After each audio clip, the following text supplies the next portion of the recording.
morning po sa ating lahat. Tayo po ay magsisimula na sa ating pananambahan ngayong umaga. Tinatawagan po na ang lahat ay maganda na upang nagsimula tayo sa ating pananalangin.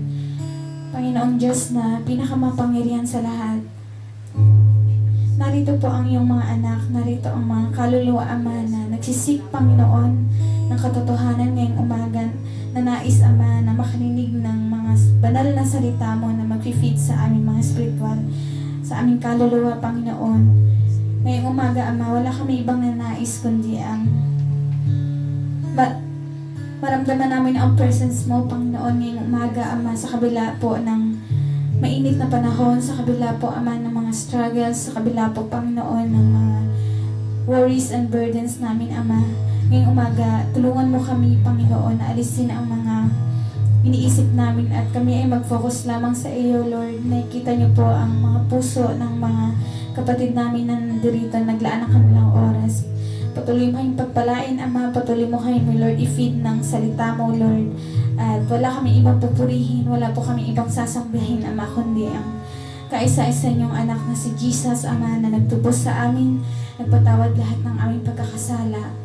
Bago po ang lahat, hiningi po namin, Ama, ang kapatawaran sa lahat po ng aming pagkakasala, lahat po, Panginoon, ang aming pagkukulang sa inyo sa nagdaang mga araw, sa nagdaang linggo, Lord, na muli niyong i-make pure, Panginoon, ang puso namin, Lord. Pagkadalisayin mo upang kami ay maging karapat-dapat, Ama, na humarap sa inyong presensya, Panginoon, ang humarap sa inyong banal na dako, Lord, kaya dahil tunay, Ama, na kami po ay mga taong makasalanan. Kami po, Lord God, ay may mga sinful nature pa, Panginoon, sa aming sarili, Ama. Kami po ay nagkukulang sa inyo sa bawat araw. Ngunit, Panginoon, maraming salamat sa inyong biyaya, salamat sa inyong habag, salamat sa buhay, Panginoon. Salamat po, Lord, sa mga kalusugan, Panginoon, sa lahat po ng kagalingan, Ama, sa aming pangangatawan, Ama, at higit sa lahat, Panginoon, for healing our hearts, Panginoon. Nakikita mo, Panginoon, ang lahat ng pain sa aming puso, lahat ng aming mga personal prayers, Ama, dahil higit ka, Panginoon, sa aming puso, Ama. At bago pa po namin banggitin ang aming mga prayers, ay nakikita nyo na ito. Tunay, Lord God, na wala kaming ibang inaasahan sa buhay na ito, wala kaming ibang hinihinga ng tulong, Panginoon, kundi ang ikaw lamang, Ama. Dahil ikaw po ang all-knowing na God namin, ikaw po, Panginoon, ang nagligtas sa amin, ikaw po, Panginoon, ang nagpagaling sa amin, Panginoon, sa aming kaluluwa, Ama. Maraming salamat po, Panginoon, sa inyong kabutihan sa amin. Salamat po sa buhay, Ama. Salamat po, Panginoon, sa mga daang taon, Lord, God, na nakita namin ang provision mo. Nakita namin, Lord God, na hindi niyo po kami iniwan, Ama. Maraming salamat din po sa mga kapatiran namin, Lord, na nadagdagan ang kanilang buhay, Panginoon, sa mga nag-celebrate ng kanilang birthdays, patuloy mong pagpapalain, at sa mga susunod pang taon, Panginoon. Makita namin, Lord God, na sinamahan mo kami sa buhay na ito, Panginoon. Muli pa, Panginoon, dagdagan niyo po ang aming faith, Panginoon, kapag kami po ay nangihina. At ang mga kapatiran din po namin, Ama, na wala po dito ngayong umaga, kung ano man po, Panginoon, mga kabalahan, ano man po, Panginoon, ang kanilang struggle, samahan niyo po sila. At muli niyo po silang ibalik, Panginoon, maging yung mga yung faith, Panginoon, mga nanlalamig, Panginoon. Muli niyo pong pag-alabing, Panginoon, ang kanilang puso, Panginoon, na magsamba at bumalik dito, Panginoon, upang muli rin po namin silang makapiling, Ama. Ihanda niyo po ang aming mga puso, ihanda niyo po ang aming isipan, Ama, upang matanggap namin ng karapat-dapat ang mga salita mo, Panginoon. Tunay, Lord God, na ikaw ang aming pinupuri, ikaw po ang aming sinasamba, ikaw ang aming gino-glorify, Panginoon. Ito po ang aming samat dalangin sa pangalan ni Jesus. Amen, amen, at amen.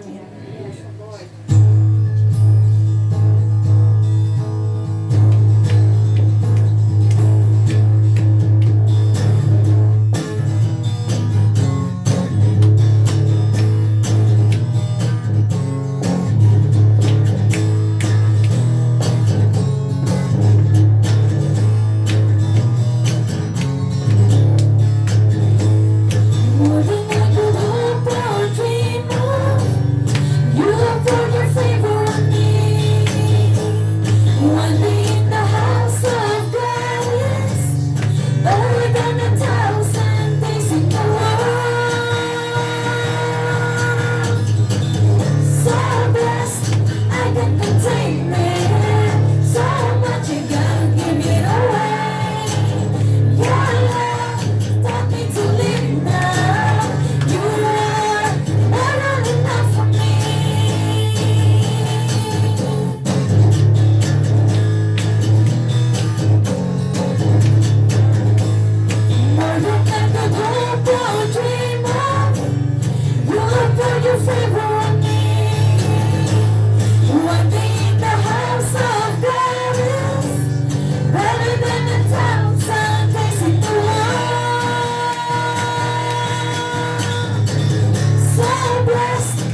I gotta give it away. 'Cause your love has taught me to live now.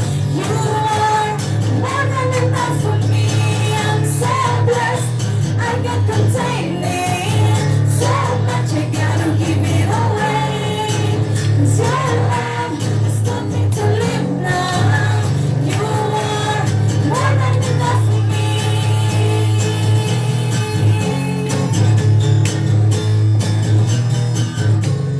More than enough for me.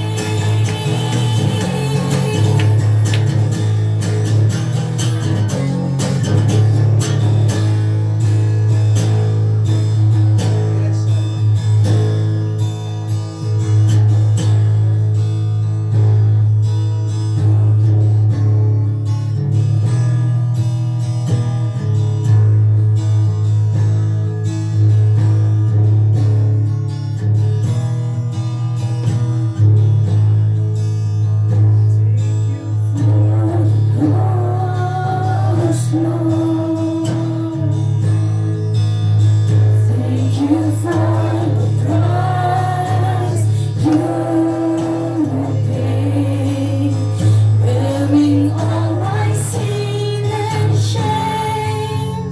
In love you gave amazing grace. Thank you for this love, Lord. Thank you for the name His hands. Wash me in your cleansing flow. Now all I know, your forgiveness and embrace. Lord, is the Lamb seated on the throne. Icon in them with many crowns. You reign victorious.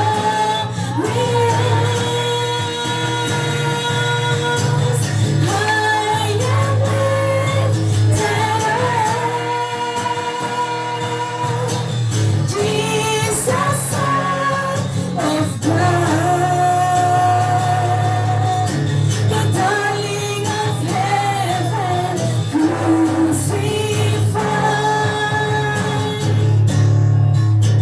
Worthy is the Lamb. Worthy is the Lamb. Worthy is the Lamb. Worthy is the Lamb.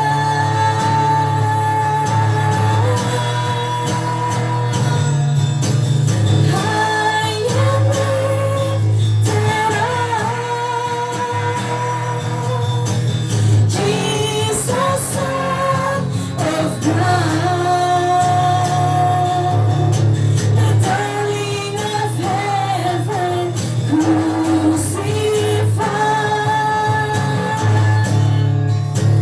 Worthy is the Lamb. Worthy is the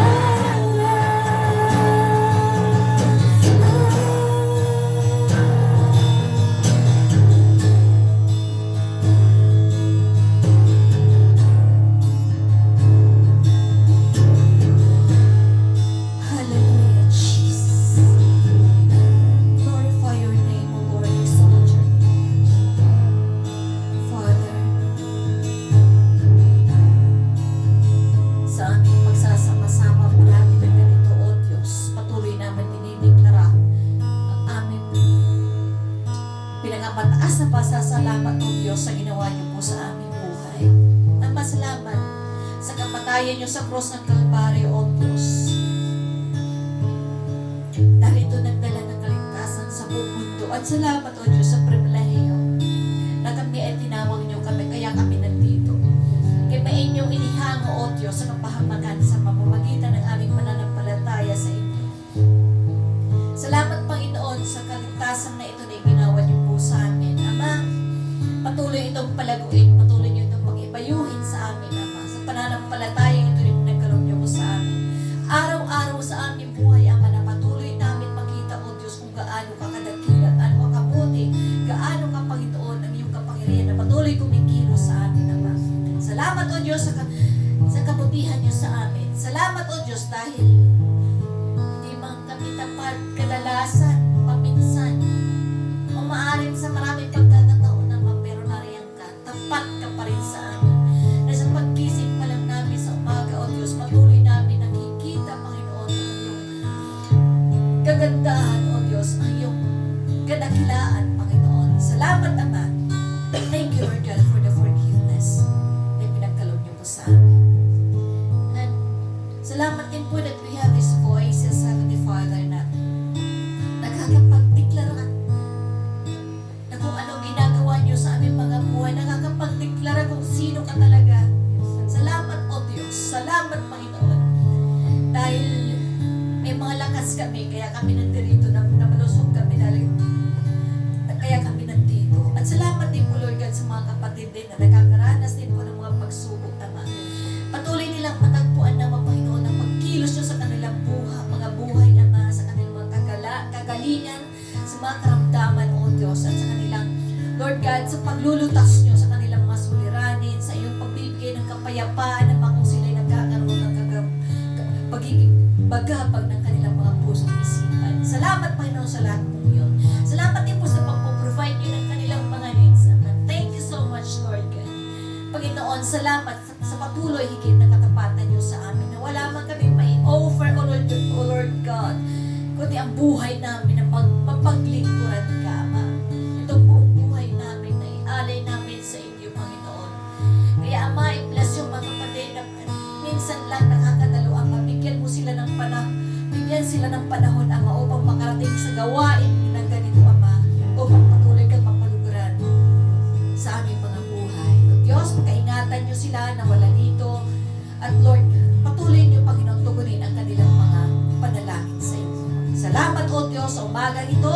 I-bless niyo yung mga salita, Ama, na Lord, buong kapangyarihan na ipapahayag ito, Ama. Gamitin niyo ang aming paso na magpapahayag nito, Ama, kanyang mga bibig, O Lord God, na maging kung ano ang inyong ipapahayag sa amin, Lord God, gamitin niyo po siya ng Lord, powerful, ng buong kapangyarihan. Ito ay tumimo, Panginoon, sa aming mga puso isipan at may pamuhay namin ito, O Diyos. Thank you, Lord God, for this day, Lord.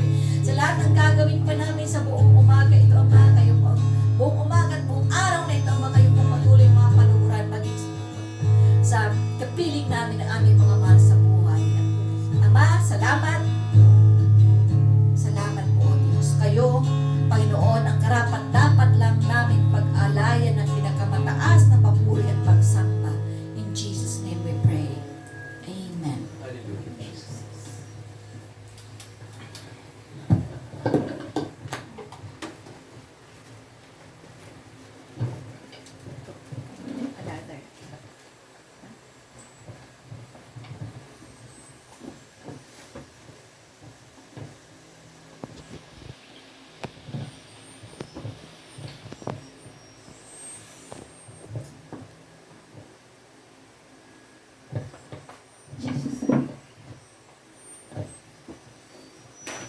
Okay po, nasa unang linggo na tayo ng Abril.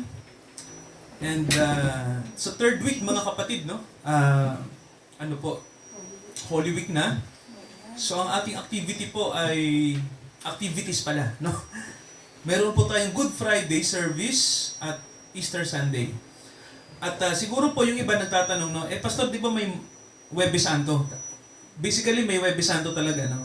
Ginagawa nila traditionally yung Last Supper.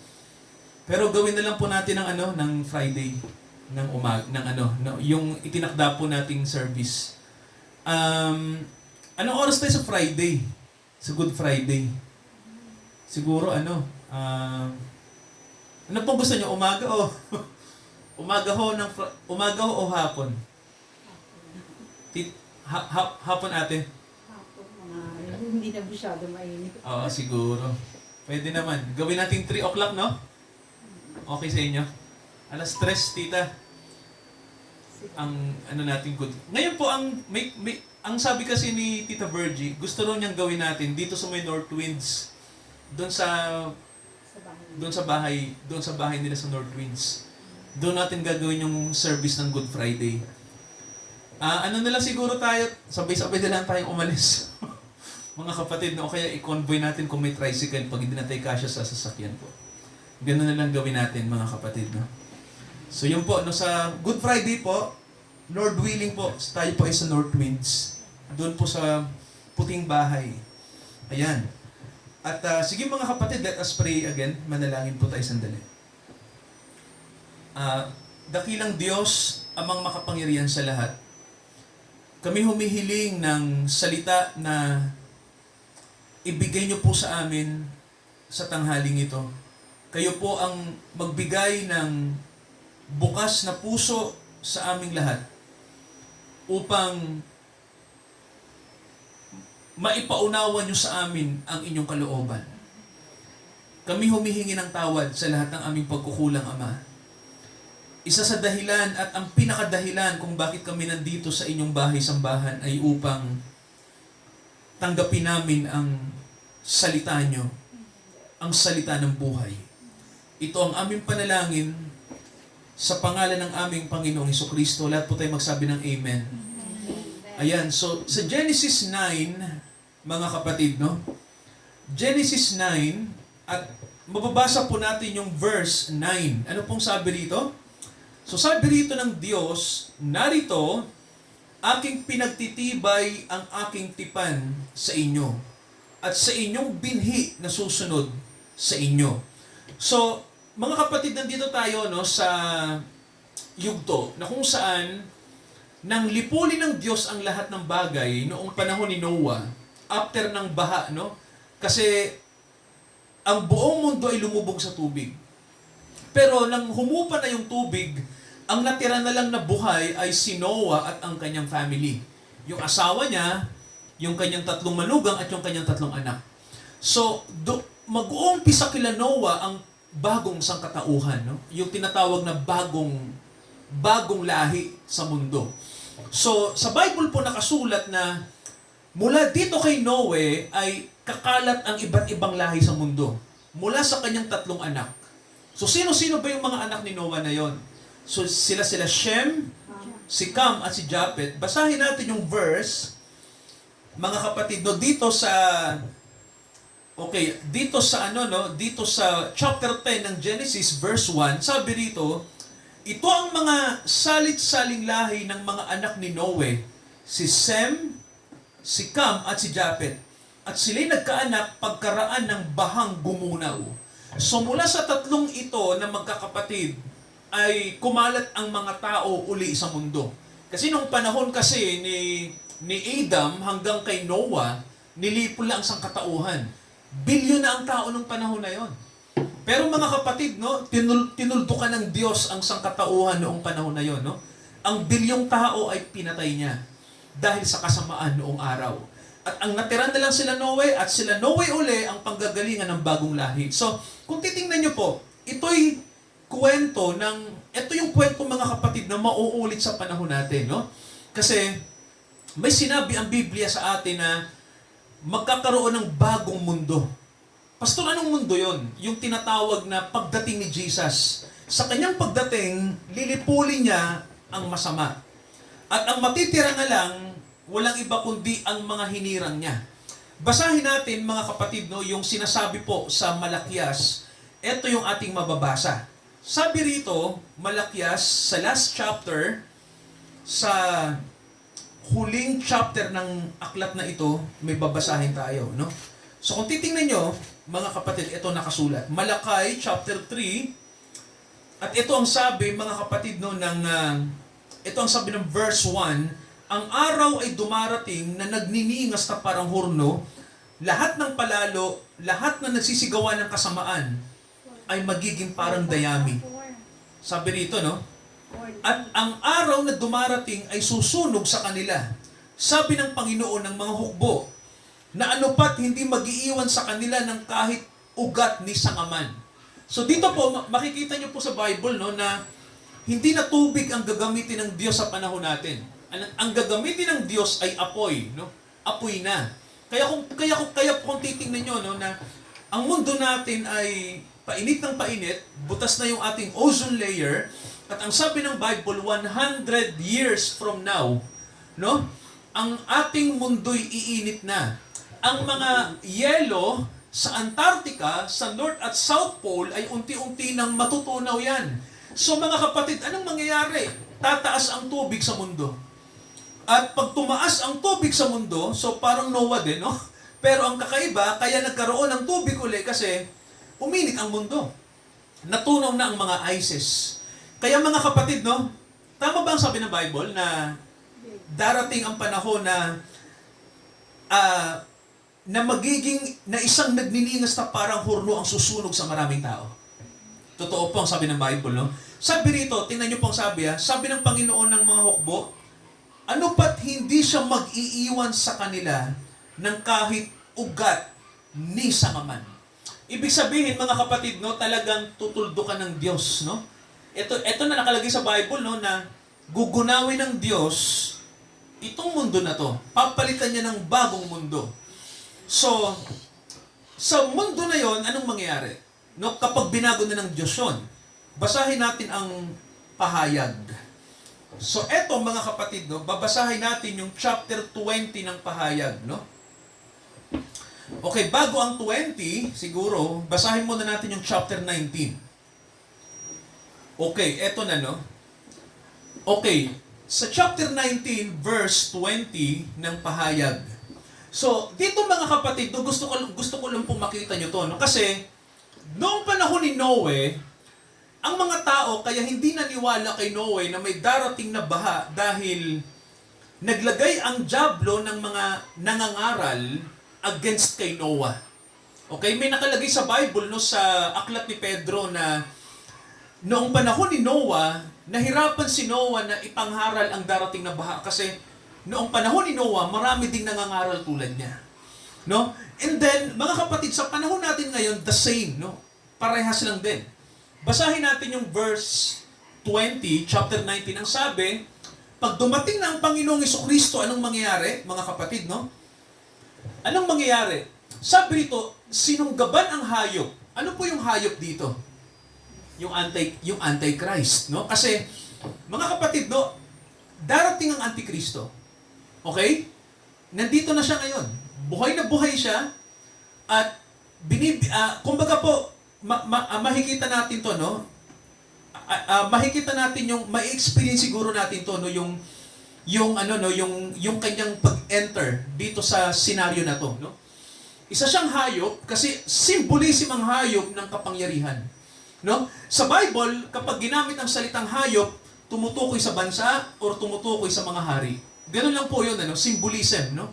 Ang Bible kasi gumagamit siya ng symbol. Ang sabi rito, sinunggaban ng hayop, kasama ang mga bulaang propeta na gumawa ng mga tanda sa harapan nito.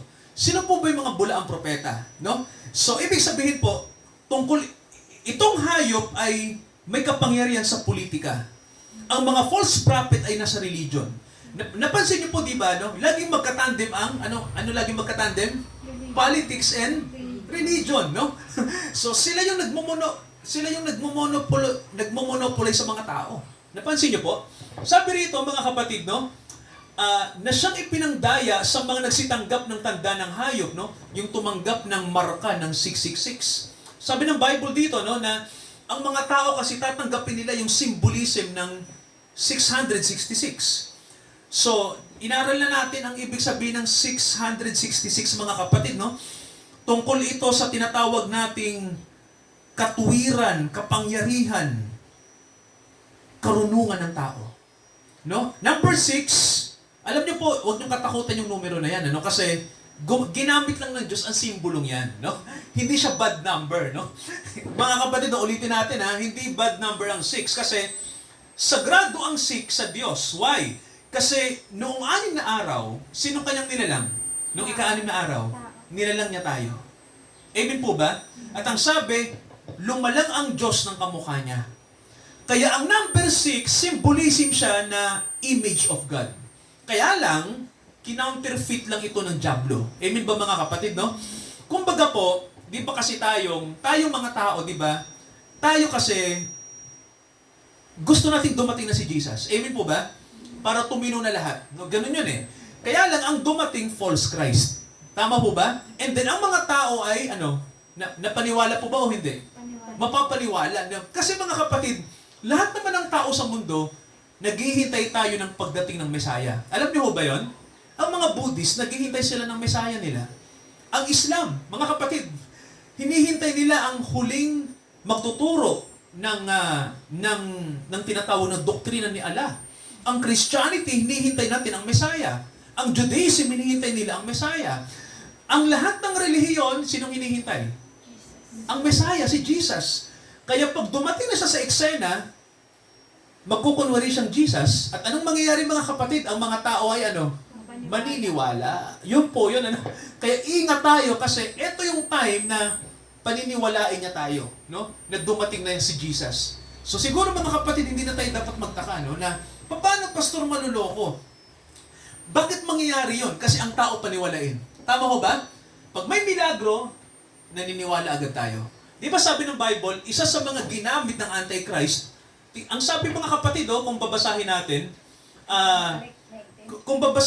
yung Revelation 20:19, ang ipinangdaya ay, ang sabi ng Bible sa atin, mga tanda, miracles. Mga kapatid, tingnan nyo yung chapter 19, verse 20 ng Revelation, okay, ang sabi rito nakalagay, sinunggaban ng hayop at kasama niya ang bulaang propeta na gumawa ng mga tanda. Tingnan niyo po, sabi rito, gumawa ng miracles. Mga kapatid, hindi tayo against sa miracles. Why? Nang si Jesus na sa mundo, ano ang kanyang pang-ano sa tao? Ano ang kanyang pang-akit? Bakit siya sinundan ng maraming tao noong panahon niya? Dahil sa milagro. Tama ho ba? Di ba sabi ko sa inyo, ang Antichrist ay manggagaya? Tama ba? Nang dumating na yung false Christ, yun din ang ginawa niya. Tama ba? And then ang sasabihin ng mga tao, ay, dumating uli si Jesus, nagmi-miracle siya. Mga kapatid, tandaan natin, madidistinguish natin ang totoong Jesus sa hindi. Maniwala kayo, Ang miracle, kaya niyang gayahin. Tama ho ba? Ang miracle, kayang gayahin. Alam niyo po kung bakit pinahalagahan natin ang aral? Kasi mga kapatid, ang hindi kayang gayahin ng dyablo, ang miracle kaya niyang gayahin. Di ba? Ang religion kaya niyang gayahin. Ang Jesus worship, yung sinasabing, worship Jesus, praise the Lord, kaya niya rin gayahin yon. Ang mga born again, yung kultura natin, kaya niya rin gayahin yon. Mga kapatid, walang hindi pwedeng i-imitate ang kaaway. Kaya niyang i-imitate ang church, ang Christianity, kaya niya. Isa lang ang hindi niya kayang i-imitate. Alam niyo kung ano? Mga kapatid, eto samahan niyo ako sa sinabi ni Pablo, 2 Tesalonica. Okay, dito mga kapatid, dito magkakasubukan. No? Para malaman natin ang mga nasa Diyos at ang mga hindi sa Diyos. Ang mga nasa deception at yung mga nasa tinatawag nating righteousness. Okay, 2 Tesalonica chapter 2. Okay. Okay, basahin natin ang verse 7. Hanggang dito tayo, no? Okay. Kasi which speaks about yung pagdating ni Jesus. Sabi rito, ang hiwaga ng kasamaan ay gumagawa na. Sino po yung tinutukoy ni Pablo na hiwaga ng kasamaan na gumagawa? Sino mga kapatid yung pinag-uusapan natin ngayon? Yung Antichrist. Sabi rito, gumagawa na. May tanong ako, noon ba gumagawa na ang Antichrist? Yes. At ang sabi rito, lamang may pumipigil ngayon hanggang sa alisin ito. May pumipigil lang daw sa Antichrist para hindi mag-full blast yung kanyang deception. Sino yung pumipigil? Ang church.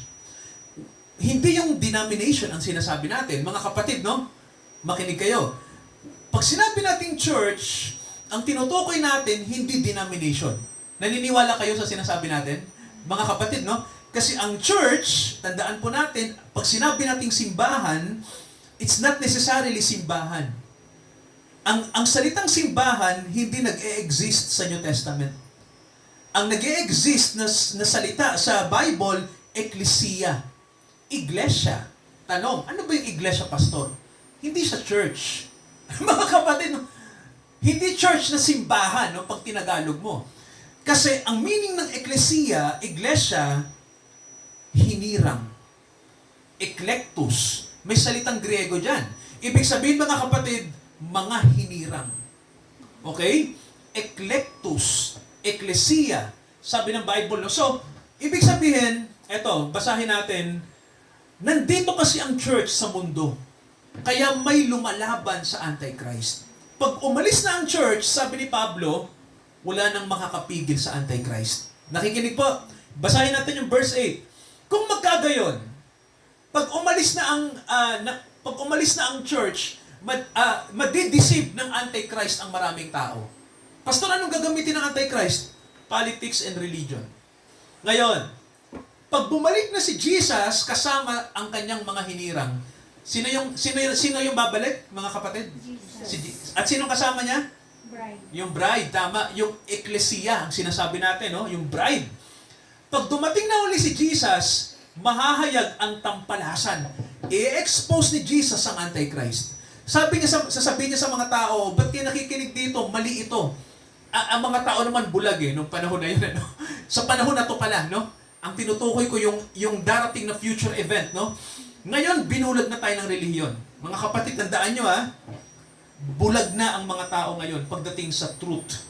No? Kaya sabi ng Bible sa atin, pag dumating na si Jesus, e-expose niya itong deception. Bakit ba na-deceive ang maraming tao? At hanggang ngayon, mga kapatid, no? At lalala ang deception na to. Sabi rito, papatayin ito, tong Antichrist na ito, ng kanyang bibig. Anong simbolo ng bibig? Tama, salita niya. Ang salita ng Panginoon ang tatapos sa deception ng Antichrist. Sabi rito, sa pamamagitan ng pagkahayag ng kanyang pagparito, lilipulin siya. Ibig sabihin, mga kapatid, pag bumalik na si Jesus kasama ang kanyang ni-rapture na church, kanilang tutuldukan ang Antichrist. Then verse 9, anong sabi? Paano darating ang Antichrist? Tingnan niyo ang sabi. Siya. Mga kapatid, no? Tingnan nga natin yung word sa English. Him. Feminine o masculine? Masculine, no? Mga kapatid, no? Parang lalaki to, no? Kasi Antichrist Ang Kristos, lalaki nang dumating sa mundo, no? So, lalaki to. Mga kapatid, no? Pero huwag tayong magbintang muna kung sino siya, no? Sabi rito nakalagay, okay, ang kanyang pagparito ay ayon sa paggawa ni Satanas na may buong kapangyarihan at mga tanda at mga kahangahangang kasinungalingan. So anong gagamitin para ang tao'y maniwala? Tanda at mga kahangahangang kasinungalingan. Miracles. Magmamanifest ang miracles na false. Sabi nga mga kapatid, kung si Jesus baka nagpagaling, di ba noon nagpagaling siya ng mga may sakit, gagawin niya. Tama ba? Ang Panginoon bumuhay ng patay, gagawin niya rin, no? Pero kailangan ng discernment, no? Sa Diyos ba galing to? Baka sa Diablo to, di ba? Kailangan discernment, mga kapatid, no? Kasi darating yan, mga kapatid, no?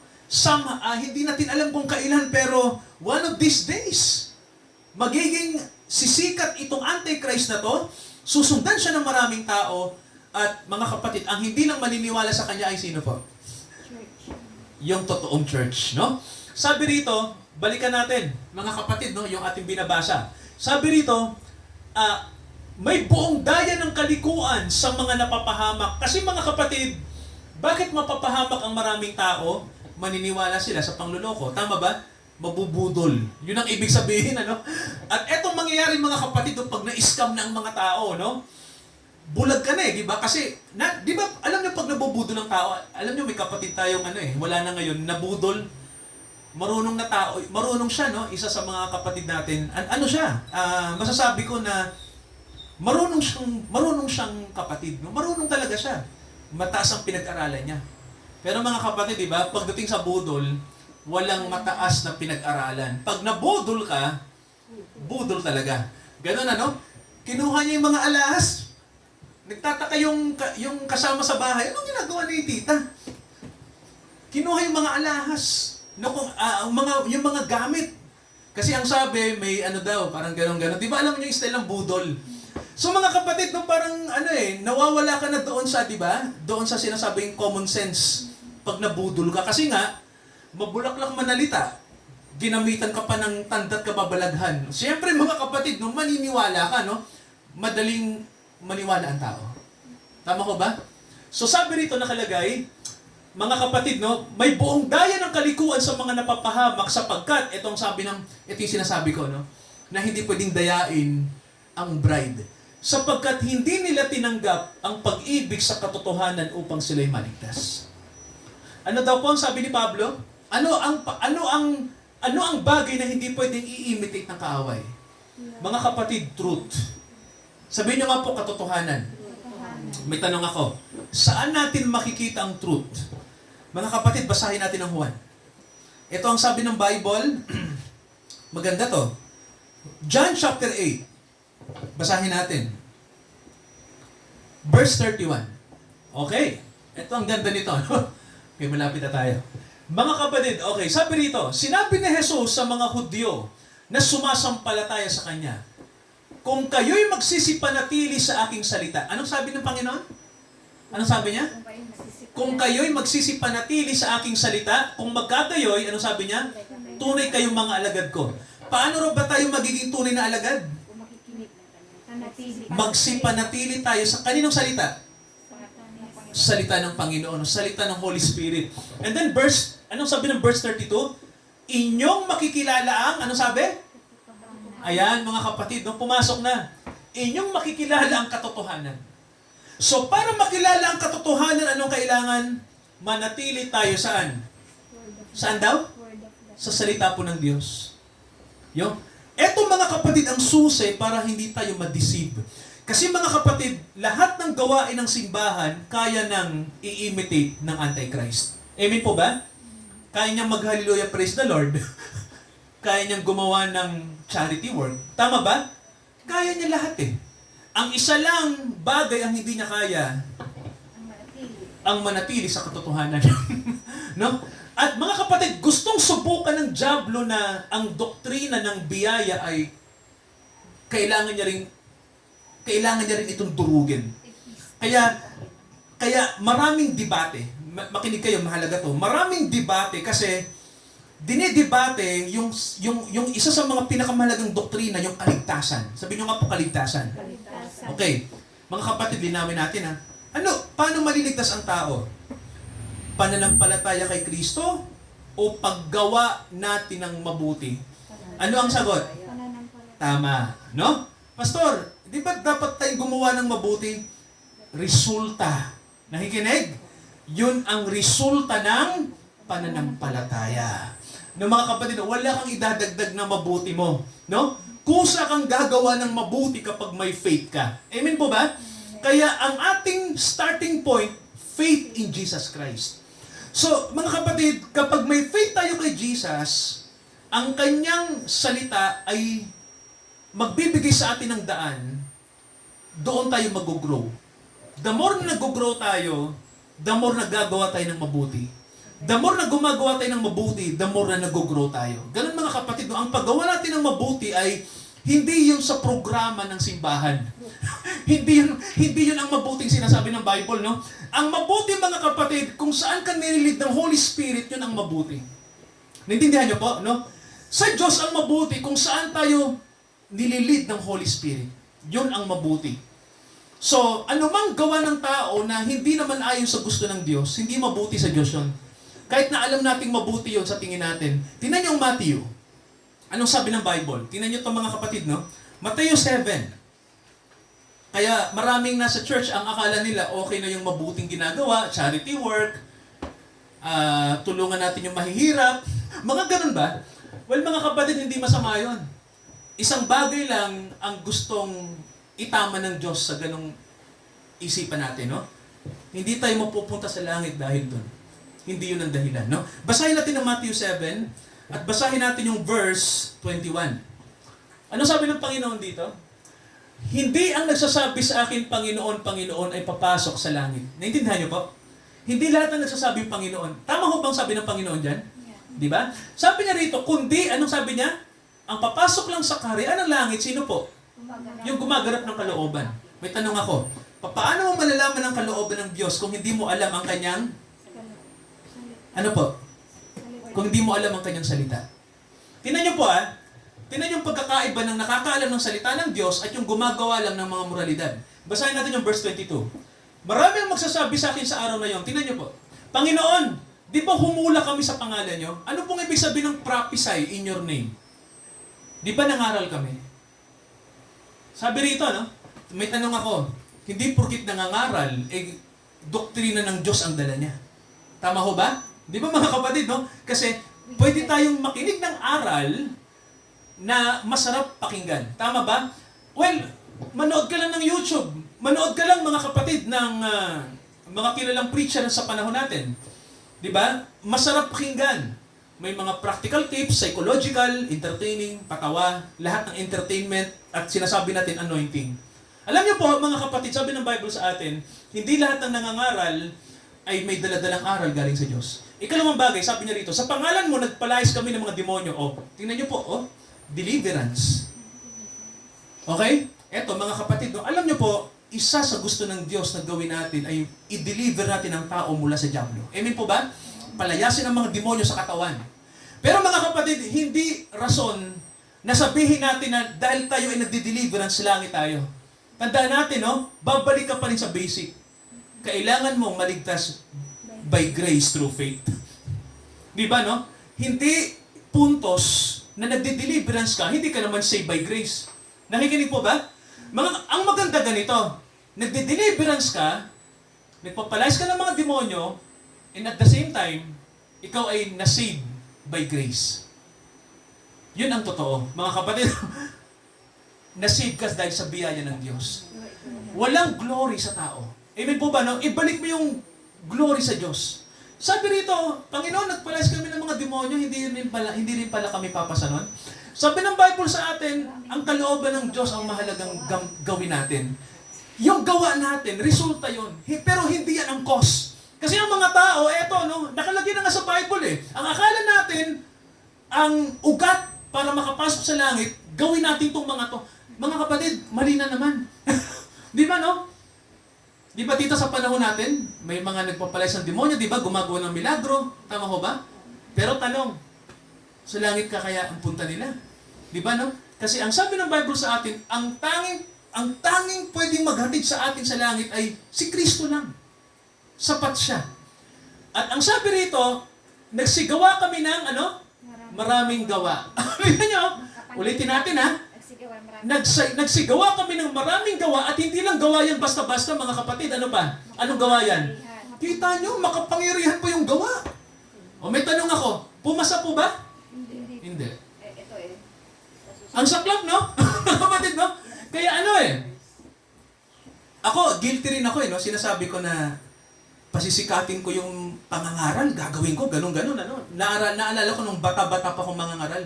Pero alam nyo, pagkakabasa ko ng Bible, nakita ko na, teka lang, hindi po punto sa Diyos yung ganung kaisipan. No? Mga kapatid, anong sabi ng Panginoon sa atin? Kung magkagayoy, ipapahayag ko sa kanila, anong sasabihin ng Panginoon? Kailanman, pagdating sa langit, kailanman, hindi ko kayo kilala, who you? Di ba? Magsilayo kayo, kayong gumagawa ng hindi naman pala mabuti yung ginagawa nila. Anong sabi? Gawa ito ng katampalasanan. Iniquity, tita. No? Gawa na hindi sa Diyos. Pastor, nakakatakot. Kasi ang alam ko, papalayas ng demonyo, nangangaral, gawa ng Diyos. Maraming gawang makapangyarihan, gawa ng Diyos. Bakit dito parang iba na? Kasi mga kapatid, hindi natin inaalam kung ano ba talaga ang punot dulo, kung bakit ang tao ay tatanggapin ng Diyos sa langit. Di ba, no? Babalik ka pa rin talaga doon sa sinasabing, we are saved by grace through faith. Naligtas tayo sa biyaya ng Diyos. Mga kapatid, kapag hindi binalikan ng church yan, mga kapatid, tandaan nyo kapag ang church, ini-insist natin, hindi, gawa tayo ng maraming gawa. Gawa tayo ng maraming programa, activities, damihan natin para masaya. Lahat ng organization, bigyan ng gawain yan. Tulong pa rin tayo ng tulong. Alam niyo, lahat ng yan, babalik lang sa kawalan. At ang sasabihin lang ng Panginoon, yung kalooban ko ba, alam mo, ginawa mo ba? Bakit mga kapatid kasi ang Antichrist, sasama rin siya sa church eh. At anong ituturo niya? Sa palagay niyo, yung mga doktrina na laban sa biyaya. Naintindihan niyo po? Mga kapatid, ganon, ano? Gusto talagang durugin ng dyablo yung sinasabi ng Bible sa atin na we are saved by grace. Ang sasabihin ng dyablo, hindi sapat yan. Kailangan mong may gawin. Diba? Yung ginawa ni Kristo sa krus, kulang yun. Yan ang gagawin ko. Yung gawin mo, yung kailangan gawin pa. Magpapako ka sa krus. O kaya, tumulong ka sa mga mahirap. Gawin mo to. Well, mga kapatid, deception yan. Diba, no? Deception yan. Hindi pala sapat yung ginawa ng Panginoon sa cross. Kailangan pa may gawin kami. Ibig sabihin, yung ginawa ng Diyos sa cross, sa palagay nyo, anong logic? Kapag kailangan pang iambaga ng tao ng mabuti niya na alam, ibig sabihin, hindi sapat. Yung ginawa ni Jesus ay hindi sapat. Which is wrong. Mga kapatid, no? Ang sabi ng Bible, pakinggan natin to ha, Hebrews. Tingnan nyo po, Hebrews chapter 5. Tingnan nyo mga kapatid ang kapangyarihan ng cross. Tingnan nyo po ha, na talagang makapangyarihan talaga. Tingnan nyo po, chapter 5, verse 9. Tingnan nyo kung talaga bang hindi sapat. Kailangan pang ambagan ng tao, ng relihiyon, ang ginawa ng Panginoon. At nang siya'y mapaging sakdal, siya ang gumawa ng ano po? Ng walang hanggang kaligtasan. Ng lahat ng mga tumatalima sa Kanya. Mga kapatid, being made perfect, no? Tingnan nyo, being made perfect, nagawa na ng Panginoon yung pinaka-perpekto na mabuti. Ay, siya ang gumawa ng kaligtasan. He became the author of salvation. Hindi ng salvation. Anong nakalagay? Eternal. Ulitin natin ha. Sino ro ang gumawa ng kaligtasan natin? Si Jesus. At anong kaligtasan yon? Eternal. Tingnan niyo po, walang hanggan. Mga kapatid, gusto kong sabihin sa inyo ha, ang totoong kaligtasan, kapag sa biyaya ng Diyos galing, at ultimatum galing sa Diyos, kumilo sa atin, pinukaw tayo at binuhay tayo mula sa mga patay. Tandaan niyo mga kapatid, tandaan niyo po yan, kapag kayo'y kasama sa mga tumatalima sa part natin. At sa parte ng Diyos, sa kanyang sovereignty, bilang Diyos, na humihirang ng mga ililigtas. Ang totoo niyan, hindi pwedeng mawala ang kaligtasan kapag ikaw ay talagang sa Diyos. Mananatili po yan. Sabi ng Bible, eternal ang salvation. Kapag may author. Mga kapatid, no? Pero kapag ang salvation natin ay galing lang sa ating will, wala ang assistance ng sovereign will. Mga kapatid, no? Gusto ko lang maging balanse ha. Kasi may mga, nandito ang asawa ko na Pentecostal. Ako din, Pentecostal din ako. 50%. 50% ako na naniniwala sa teaching ng mga protestante pagdating sa justification. Pero 50% din akong naniniwala sa Pentecostal. Mga kapatid, I believe, naniniwala ako. At bilang inyong abang lingkod na nag-e-expose ng Bible, alam niyo po, kapag ang Diyos ang gumawa ng kaligtasan mo, walang makakaagaw nun sa'yo. Nakikinig ba ng kapatid, no? Hindi mo desisyon. Desisyon ng Diyos para sa'yo. Amen po ba? Sovereign yun. Mga kapatid mo, matindi yun. Tama ba? No? Hindi kailangan ng Diyos ang ambag mo. Ang kailangan niya, sumunod ka lang. Tama ba mahal yung word? Sumunod ka. Amen po ba? O may tanong ako, handa ka bang sumunod? Mga kapatid, handa ka bang sumunod sa Panginoon? Yes, kasi sky's the limit. Mga kapatid, ang biyaya ng Diyos. Amen po ba? Kami nararanasan namin ang biyaya. Kayo din po. Huwag kayong mag-alala mga kapatid sa hirap ng buhay. Marami mang pagsubok. Tandaan nyo po, pag nasa biyaya ka ng Diyos, pinaka-safe na lugar. Amen po ba? Pinaka-safe na buhay kapag nasa biyaya. Amen po ba ron? Alam nyo, ito, kahit na anong karamdaman yan, anumang sakit, kahit kamatayan pa. Pastor, mamamatay ako balang araw. Mga mahal ko sa buhay, namatay na rin. Naniniwala ako sa biyaya ng Diyos. May pag-asa ba? Binubuhay ng Diyos ang patay. Amen po ba? Pastor, may sakit ako, kaya ng Diyos pagalingin yan.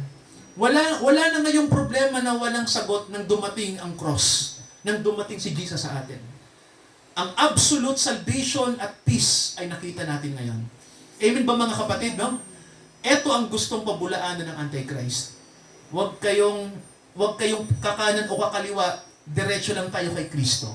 Amen po ba? Basahin natin yung isang verse bago tayo magtapos. Colossians chapter 3. Okay, basahin natin yung verse 1.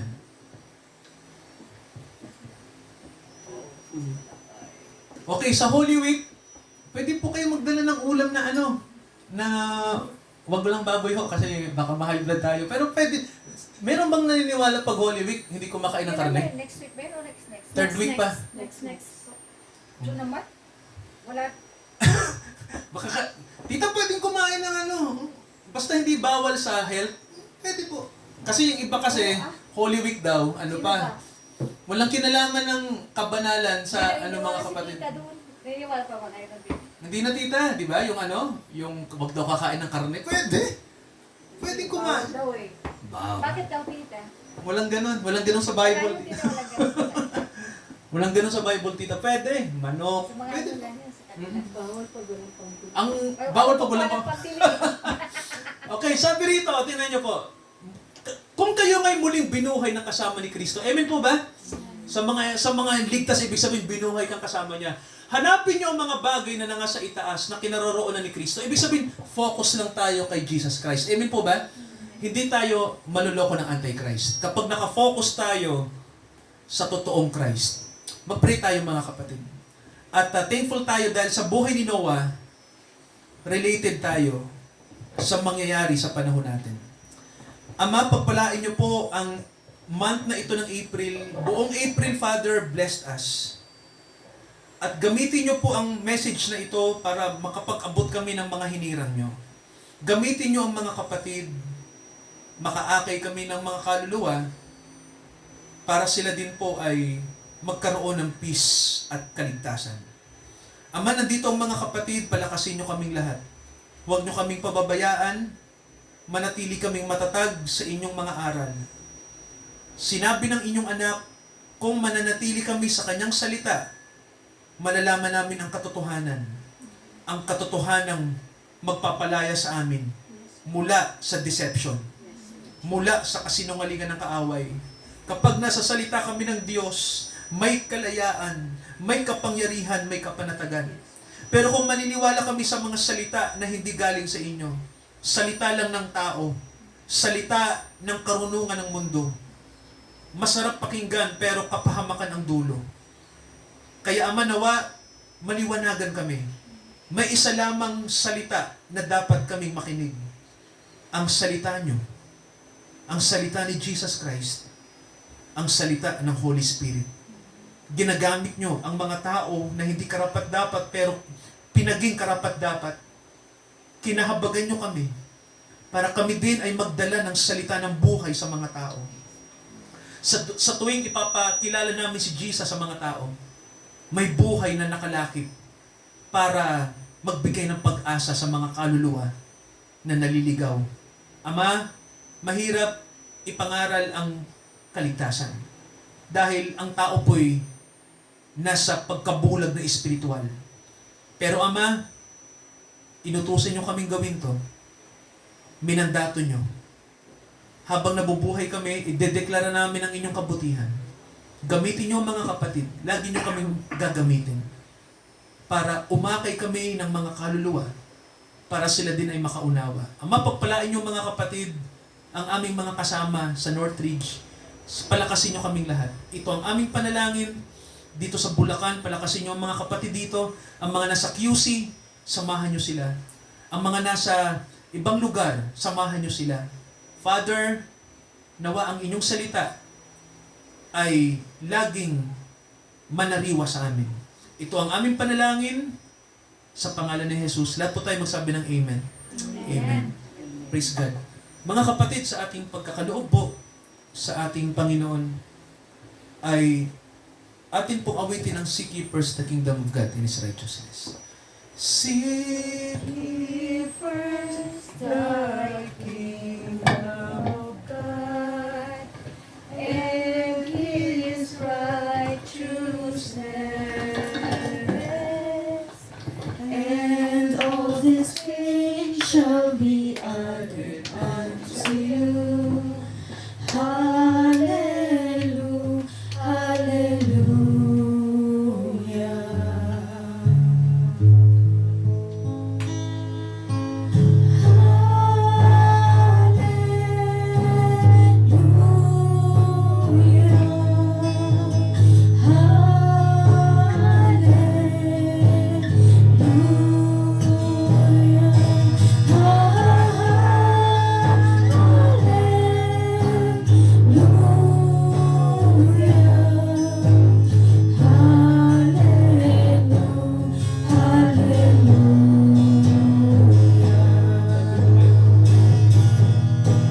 Seek ye first the kingdom of God and His righteousness,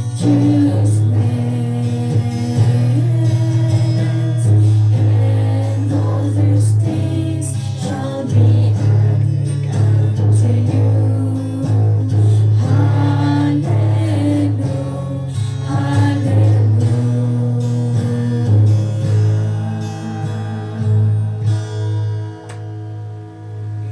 sa panalangin ng pasasalamat, paghahandog sa kay Shalom. Manaming Diyos, maraming salamat po, Ama, sa isang linggong buhay. Salamat po, Panginoon, sa pagpapala sa amin. Salamat po sa kalakasan. Salamat po, Panginoon, sa patuloy na pag-iingat sa amin sa bawat oras ng aming buhay.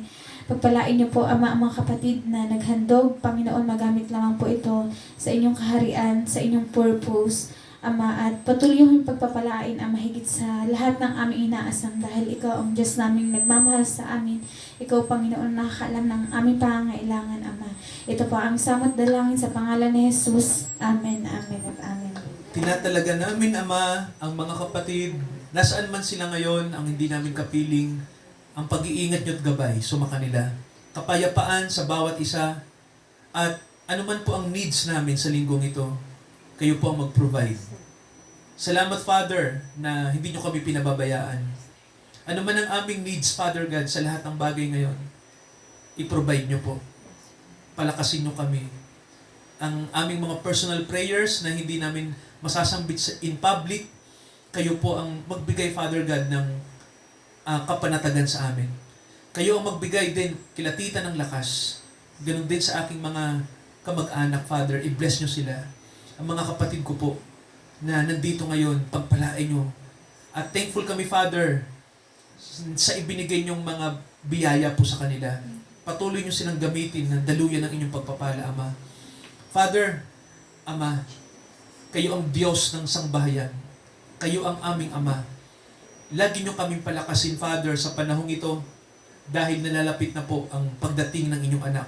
Nararamdaman na namin ang biyayang darating, ang kasalan na ingrande sa langit, ang darating na millennium, at ang great tribulation. Nawa, Father God, sa mga events na mangyayari sa mundo, kaming lahat ay handa na harapin ang mga trials na ito. Taglay namin ang katotohanan. Taglay namin ang katatagan. Salamat po na mayroon kaming kapanatagan na pagtagumpayan nyo na po ang sanlibutan. Sa Diyos na nagpala sa atin at tinawag tayo sa biyaya, tayo ay lumago sa biyaya, lumalim sa biyaya. Pagpalain natin ang pangalan ng Diyos, itaas natin ang kanyang dakilang pangalan, ngayon hanggang sa muling pagdating ng ating Panginoong Hesukristo. Amen, Amen, at Amen. Amen. Amen. Amen.